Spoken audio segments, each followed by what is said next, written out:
On the outskirts of a small town, surrounded by dense forests, stood an old house. Its gray walls, covered in moss, seemed to blend into the landscape, and the windows, long devoid of glass, stared out at the world like empty eye sockets. The locals avoided the place, whispering about strange noises that echoed from the house at night, and shadows that seemed to move inside, even though the house had been abandoned for many years. One summer morning, a young woman named Emily arrived in the town. She was a writer searching for inspiration for her new book. Hearing the stories about the old house, Emily decided it was the perfect setting for her novel. Despite the warnings from the locals, she grabbed her notebook, a flashlight, and headed to the house. The house greeted her with the creak of its doors and the smell of dampness. Emily stepped inside cautiously, looking around. The interior was almost completely destroyed. Wallpaper hung from the walls, the floor was rotten, and piles of debris lay in the corners.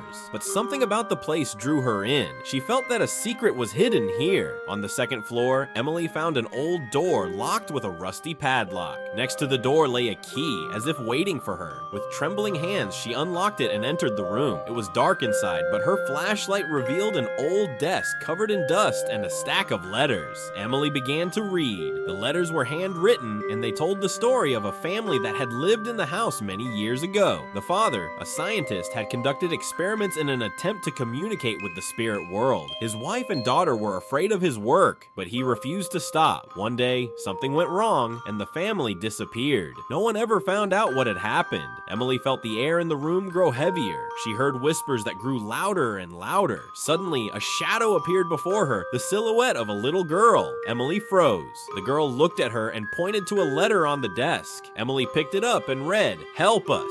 At that moment, the house seemed to come alive. The walls shook, and Emily heard voices pleading for help. She realized that the spirits of the family were trapped in this place and needed her help to find peace. Emily promised herself she would find a way to free them. Returning to town, Emily began researching the history of the house and the family. She learned that the scientist had used an ancient ritual to open a portal to the spirit world, but something had gone wrong, and the portal had trapped them. Emily decided she needed to perform a reverse ritual to close the portal and release the souls. Gathering the necessary items, she returned to the house. At midnight, by the light of candles, Emily began the ritual. She read words from an ancient book she had found in the library and felt the energy in the room shift. Suddenly, the house shook, and the silhouettes of the family appeared before her. They smiled at her and began to fade, as if dissolving into the air. When it was over, Emily felt a sense of relief. The house fell silent, and the strange feeling she had experienced earlier was gone. She knew she had fulfilled her mission.